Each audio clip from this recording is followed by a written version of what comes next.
Shalom, Assalamualaikum warahmatullahi wabarakatuh. Om Swastiastu, Namo Buddhaya, salam kebajikan dan salam sejahtera untuk kita semua. Perkenalkan, saya Meli Ferayani Makleat SSI MSI. Saya merupakan salah satu dosen tetap pada program studi pendidikan guru sekolah dasar di Institut Pendidikan SOE sejak tahun 2014. Sebagai seorang dosen, saya telah melaksanakan Tridharma Perguruan Tinggi yang terdiri dari pengajaran, penelitian, dan pengabdian kepada masyarakat. Khusus pada poin pengajaran, saya telah menerapkan metode DIA, Delivery, Interaction, and Assessment. Pada tahapan delivery, saya selalu menyediakan materi perkuliahan dalam bentuk PowerPoint dan juga modul ajar sebagai bahan dasar yang nantinya digunakan mahasiswa dalam proses belajar secara mandiri. Pada tahapan interaction merupakan tahapan di mana terjadi proses interaksi antara mahasiswa dan dosen untuk mencapai tujuan pembelajaran. Pada tahapan ini, saya memberikan ruang tanya jawab dan diskusi bagi mahasiswa saat di dalam kelas maupun di luar kelas. Dan pada tahapan assessment merupakan tahapan pemberian tugas kepada mahasiswa yang berupa kuis, proyek, tugas presentasi, dan juga tugas mandiri lainnya. Ini merupakan tahapan di mana kita dapat mengukur kemampuan mahasiswa setelah menerima pembelajaran.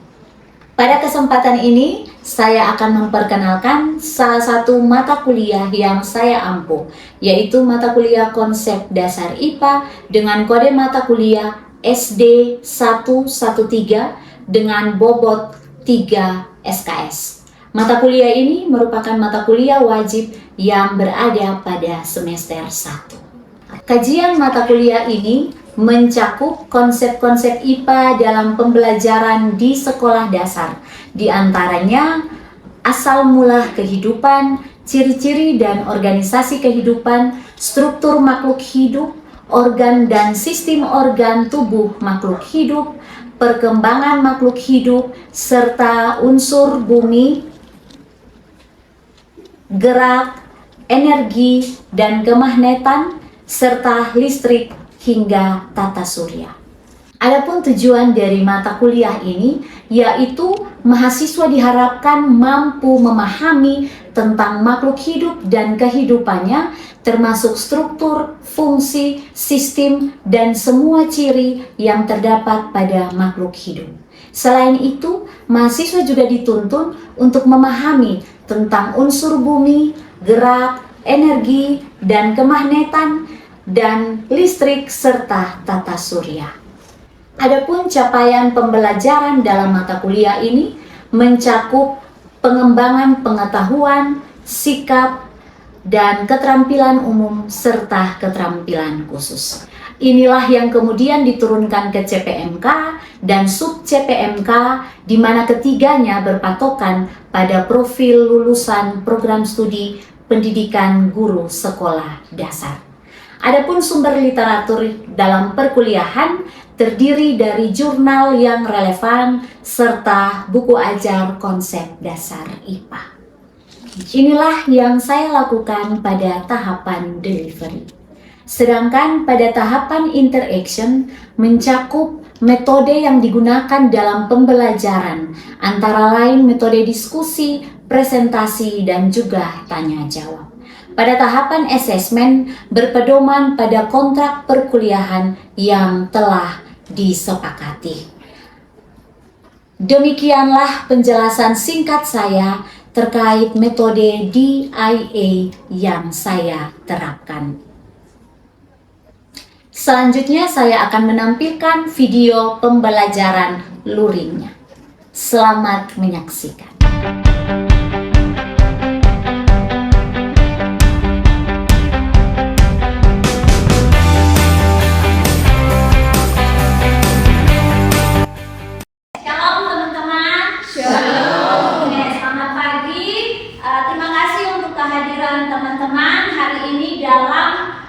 mata kuliah konsep dasar IPA.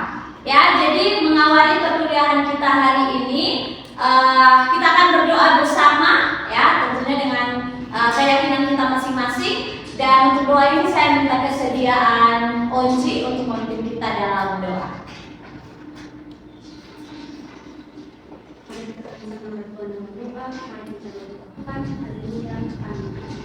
Oke, terima kasih Onci yang sudah memimpin kita dalam doa.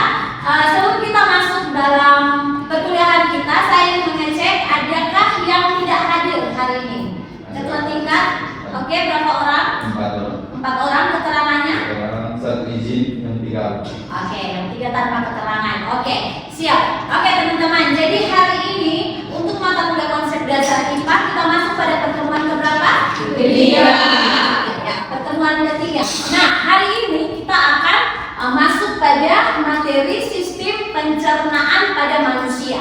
Nah, sistem pencernaan pada manusia adalah salah satu sistem metabolisme yang terjadi pada makhluk hidup, ya, yaitu manusia.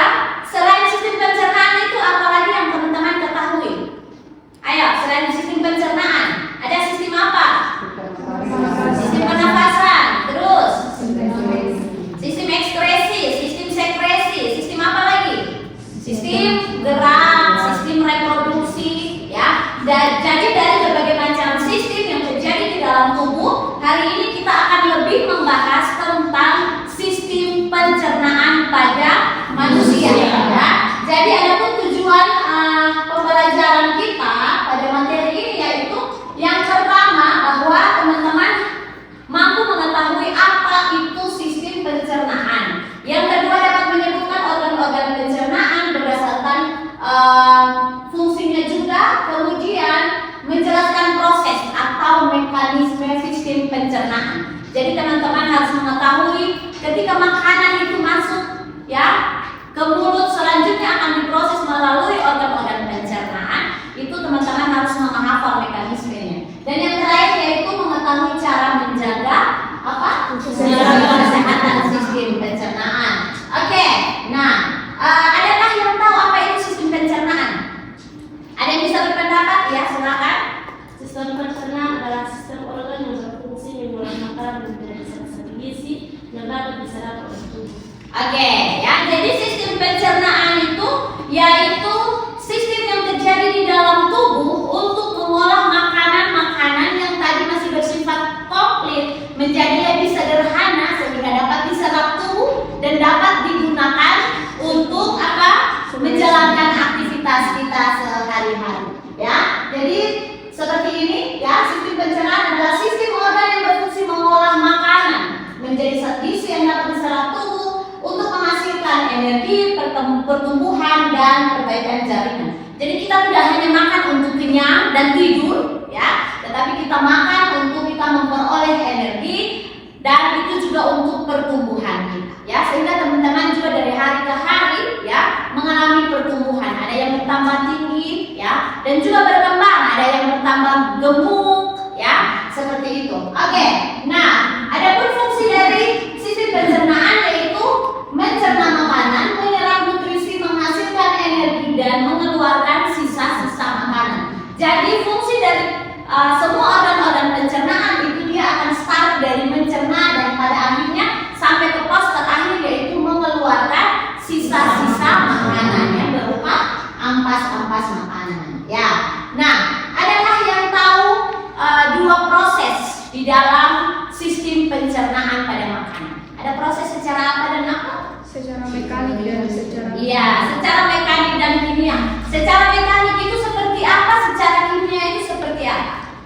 secara mekanik pencernaan yang dilakukan secara fisik tanpa mengubah susunan kimia makanan, misalnya mengunyah oleh gigi dan mengadukkan makanan di lambung. Oke, jadi secara sederhana pencernaan secara mekanik yaitu proses pencernaan yang melibatkan organ-organ pencernaan, ya. Nah, selanjutnya kalau pencernaan secara kimiawi yaitu pencernaan atau pemecahan zat makanan yang menggunakan enzim, ya. Nah, kira-kira nanti teman-teman akan mempelajari di mana sih terjadi proses secara mekanik mekanik, dan di bagian mana sih terjadi proses secara kimiawi? Apakah ada di bagian organ tertentu pada pencernaan yang di dalamnya itu terjadi dua proses sekaligus, baik secara mekanik maupun secara organ pencernaan? Ya, ini adalah urutan organ pencernaan yang benar. Ya, ada apa? Mulut, ada kerongkongan, ada esofagus, ada apa? Kemudian halus, kurang lebih ada 7 organ utama di dalam sistem pencernaan makanan. Adapun organ-organ pembantu nanti sebentar teman-teman bisa melihat bagaimana makanan yang teman-teman makan setiap hari, mau gorengan kah, mau jagung gosek kah, mau bubur kah, mau nasi kah, semua makanan yang masuk melalui mulut itu semuanya akan dicerna ya melalui sistem pencernaan makanan yang tentunya di dalamnya ada peran dari ke-7 pos ini atau organ-organ pencernaan ini. Oke, kita start dari organ pertama yaitu mulut. Oke, mulut ya. Di dalam mulut itu ada apa saja? Gigi. Apalagi? Lidah. Ya, oke, apa lagi? Air liur. Oke. Nah, ketika makanan mula-mula masuk ke mulut, ya, yang tadi teman-teman sebut gigi manusia itu ada berapa jenis?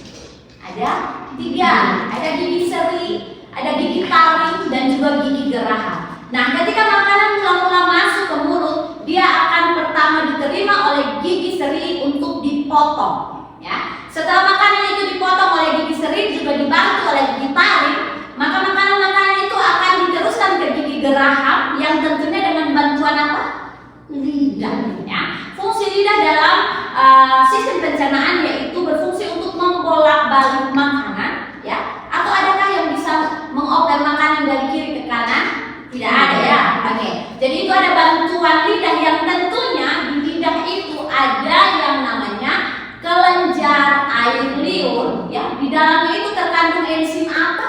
Enzim amilase, ya. Sehingga lidah membantu membolak-balik makanan, ya, dengan bantuan air liur dan juga yang sudah ada kandungan enzim amilasenya, ya, membantu mengunyah makanan hingga cukup untuk bisa ditelan, ya. Standar untuk mengunyah ini biasanya ada yang ya sudah karena terburu-buru 2 kali kunyah telan, 4 kali kunyah telan. Padahal ada aturan sebenarnya kita harus mengunyah berapa banyak kali baru bisa makanan itu ditelan. Nah, sebelum makanan ditelan, ya, proses penelanan makanan ada dibantu oleh suatu aksesoris yang tidak disebutkan di sini. Namanya apa? Ketika teman-teman buka mulut besar atau konser, ya, itu ada apa? Ada melihat sesuatu yang aneh kan? Di ujung dari pangkal lidah bagian atas, di ujung langit-langit ada? Ada ya, tentunya ada. Itu namanya epiglottis, ya. Dia namanya klep atau epiglottis yang dia akan membantu, ya. Dia membantu proses penelanan makanan. Adakah yang bisa coba teman-teman buka mulut? Telan mudah coba. Dalam keadaan mulut terbuka bisa? Tentunya tidak bisa. Karena apa? Ketika makanan itu dikunyah, ya, secara mekanik, ya, dibantu dengan ada enzim, jadi di mulut itu ada proses mekanik dan kimiawi berjalan sekalian, ya. Ketika mau ditelan, ya, epiglottis dalam sendirinya akan tertutup. Ya, dia berfungsi sebagai klep, ya. Ya, sehingga kita mau bicara-bicara cuma terus gitu ya. Sehingga itu fungsi dari epiglottis membantu menelan makanan. Nah, makanan yang tadi sudah dikunyah menurut kalian saja telan, mau buru-buru di kampus bisa terlambat, ya, telan. Nah, setelah sampai di saluran berikut yang namanya esofagus ini, ya, maka di situ terjadi gerakan peristaltik, ya. Nah, saluran kerongkongan ini dia panjangnya itu kurang lebih 25 cm. Nah, di bagian situ, ya, di bagian kerongkongan atau esofagus terjadi yang namanya gerakan peristaltik, gerakan meremas-remas makanan yang barusan kita telan, ya, dalam bentuk bolus, ya, makanan yang sudah ditelan dan sampai kepada kerongkongan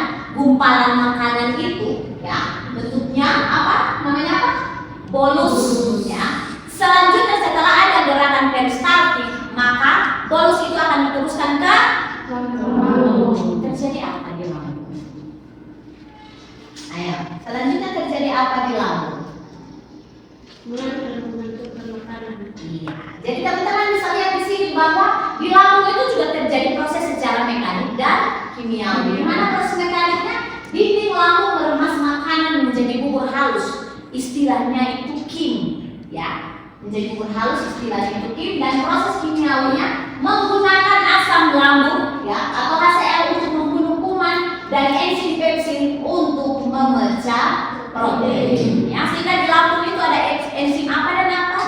Pepsin dan renin. Ya, kalau renin itu dia apa? Untuk protein susu, ya, atau kasein. Oke. Nah, setelah makanan yang sudah diolah itu, ya, menjadi bubur halus atau kim, maka selanjutnya diteruskan ke apa? Dari lambung. Usus halus. Oke. Di usus halus ada berapa bagian dari usus halus yang teman-teman tahu? Ada Ada tiga. Apa-apa? usus jari, usus kosong, usus penyerapan. Iya. Jadi ada usus 12 jari atau jejunum, ya. Usus kosong atau usus 12 jari atau duodenum, usus kosong atau jejunum, dan usus penyerapan atau ileum. Nah, tadi yang kim yang sudah diolah di lambung itu, ya, saat diteruskan maka pertama-tama akan diterima oleh usus 12 jari, ya. Dari usus 12 jari dia akan melalui usus kosong, ya, dan selanjutnya pada usus penyerapan, ya. Pada usus penyerapan disinilah terjadi apa? Penyerapan semua kandungan nutrisi yang tadinya kalian makan dalam bentuk nasi, karbohidratnya itu diserap di mana? Di usus penyerapan, ya. Jadi disinilah karbohidrat, protein, lemak, vitamin semuanya diserap di situ, ya, diserap secara sempurna dan masuk ke aliran darah, ya. Nah, ini pos terakhir saat makanan itu, ya, saat makanan itu diserap. Nah, setelah diserap, apakah ada sisa-sisanya atau tidak? Ada. Sisanya berupa apa? Ampas-ampas makanan, ya. Jadi kalau tadi kalian punya itu misalkan dia tidak halus, diolah begitu, ya, sampai kepada usus halus dan sudah diserap pada bagian usus penyerapan, maka sisa-sisa makanan atau ampas-ampas makanan itu akan diteruskan ke pos berikut, yaitu usus besar, ya. Nah, di usus besar itu terjadi satu proses, yaitu proses pembusukan makanan, yang tentunya di situ ada bantuan salah satu bakteri. Apakah nama bakteri itu? E. coli, ya. Itu singkatannya E. coli. Nama bakterinya itu Escherichia coli, ya, bukan Oncoli, ya. Escherichia coli. Nah, bakteri Escherichia coli ini yang membantu usus besar untuk proses pembusukan makanan. Nah, setelah terjadi proses pembusukan makanan, maka akan diteruskan ke mana? Rektum, ya. Akan diteruskan ke rektum. Nah, rektum itu dia merupakan tempat penampungan sementara, ya. Tempat penampungan sementara hingga akhirnya nanti sisa-sisa makanan itu akan dikeluarkan melalui anus, ya. Kalau sisa makanan kita akan keluarkan berupa feses atau tinja. Nah, kira-kira seperti itu secara singkat, ya. Itu secara singkat mekanisme sistem pencernaan makanan pada manusia. Nah, tadi kita belum sempat tanya kira-kira kandungan-kandungan apa sih yang biasa teman-teman makan? Apa? Makanan apa yang teman-teman makan? Kalau mau dapat proteinnya, teman-teman makan apa? Nasi. Protein loh, protein. Karbo? Protein apa? Susu misalkan, daging misalkan,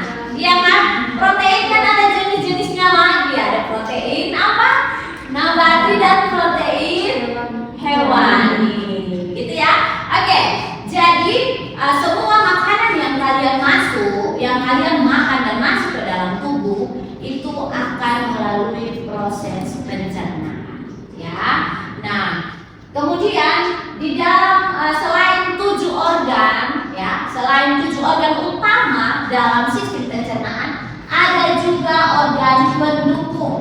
Ya, ada 3 organ pendukung di dalam sistem pencernaan. Yang pertama adalah apa? Hati. Fungsinya yaitu memproduksi cairan empedu untuk mencerna lemak atau lipid. Ya. Kemudian yang kedua, kantong empedu menyimpan cairan empedu sebelum dialirkan ke usus halus. Dan yang ketiga, bagian pankreas, organ pankreas menghasilkan enzim penting. Ya. Kalau tadi di lambung itu hanya ada pepsin dan renin. Nah, organ pembantu atau pendukung ini pankreas, dia menghasilkan lipase yang nantinya memecah lipid ya. Kemudian ada amilase, ada tripsin untuk membantu usus halus ya. Bagian penyerapan itu tadi ya, yang punya fungsi khas untuk menyerap semua kandungan ya, ada ya. Jadi pankreas ini mendukung ya, mendukung tugas dari usus halus ya. Kira-kira seperti itu teman-teman. Ini sudah saya jelaskan tadi ya, usus besar, kemudian rektum, dan terakhir anus ya. Nah, ini alur makanan yang sudah kita pelajari bersama ya. Mulut, kerongkongan, lambung, usus halus, usus besar, rektum. Jadi jangan dibolak-balik antara usus besar dan usus halus ya. Karena usus halus makanan itu harus diproses di situ, baru selanjutnya diteruskan ke usus. Oke, sampai di sini ada yang mau bertanya? Ada yang mau bertanya? Ada? Silakan Unci. Baik, terima kasih atas waktu dan kesempatan yang saya peroleh untuk memberikan pertanyaan kepada Ibu. Pertanyaannya adalah apa yang mengakibatkan penyakit asam lambung meningkat? Nah, ditanyakan asam lambung itu kenapa bisa meningkat? Ada yang bisa menjawab? Kenapa asam lambung meningkat? Asam lambung itu sudah ada ya di tubuh ya. Bukan kita yang proses ini asam lambung, tidak. Asam lambung itu secara normal sudah ada. Tetapi dia bisa meningkat karena ada gangguan-gangguan tertentu. Kenapa bisa meningkat? Apabila ketika kita tuh sudah terlambat makan, ya, itu bisa menaikkan kadar asam lambung kita, ya. Dan salah satunya itu juga dari kebiasaan. Ketika setelah makan masuk ke tempat tidur, itu bisa mengakibatkan naiknya asam lambung, ya. Seperti itu ya, Unci. Oke, kira-kira seperti itu teman-teman. Dan adakah yang bisa menyimpulkan pembelajaran kita hari ini? Salah satu ada yang bisa? Oke, silakan.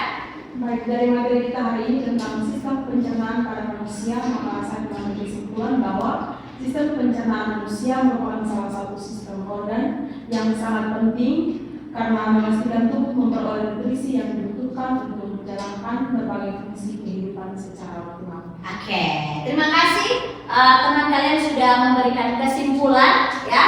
Dan dari kesimpulan-kesimpulan itu ya, saya menarik beberapa poin penting yang dijadikan kesimpulan secara umum dari materi kita hari ini. Yang pertama, sistem pencernaan itu tugas utamanya mengubah makanan menjadi zat gizi. Yang kedua, setiap organ pada mekanisme sistem pernapasan, pencernaan itu dia memiliki fungsi yang berbeda. Tidak bisa lambung menggantikan fungsi esofagus, tidak bisa esofagus menggantikan fungsi dari mulut, ya, dan sebaliknya.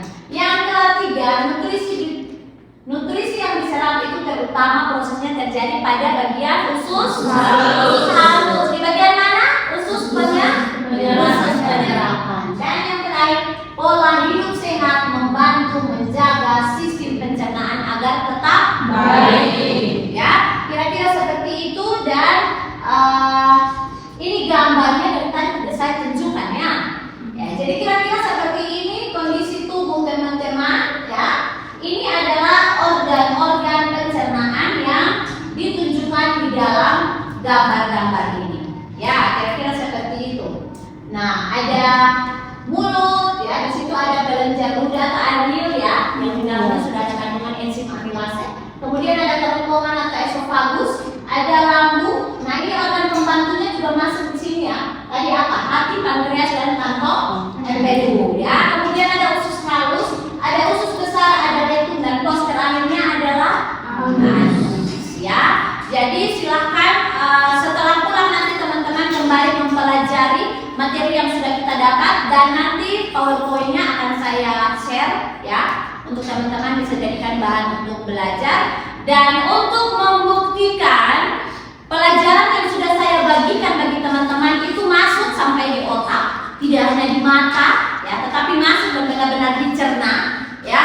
Teman-teman, saya akan berikan kuis cukup 2 nomor saja untuk teman-teman, ya, untuk menguji kembali apakah materi yang saya kasih ini sejauh mana teman-teman memahami, ya. Apakah dari tadi hanya dengar, karena kita berbicara tentang makanan jadi benar, hanya mendengar, aduh makanan ini, pulang saya harus makan ini dan sebagainya.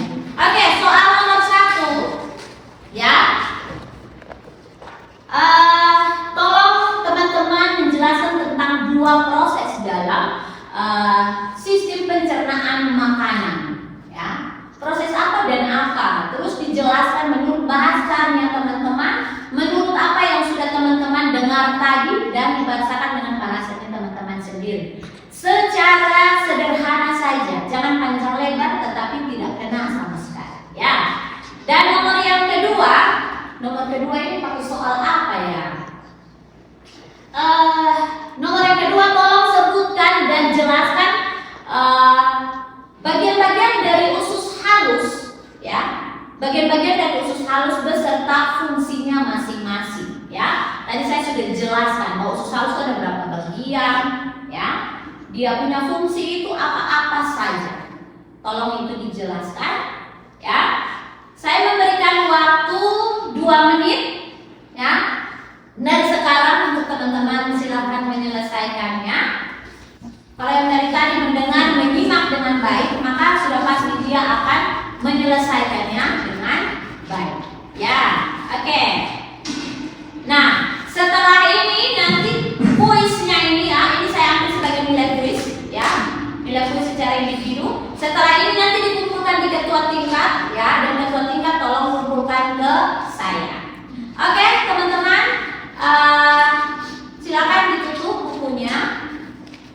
Oke, jadi pembelajaran kita untuk hari ini, ya, untuk materi organ pencernaan, sistem organ pencernaan pada manusia telah selesai, ya, dan kita akan bertemu lagi di minggu depan tentunya dengan materi yang baru, yaitu tentang perkembangbiakan makhluk hidup. Oke, karena tadi kita sudah mengawali pertemuan kita dengan doa, jadi saya minta satu teman, bisa Pak, untuk membantu kita menutup perkuliahan kita ini dengan doa. Silakan.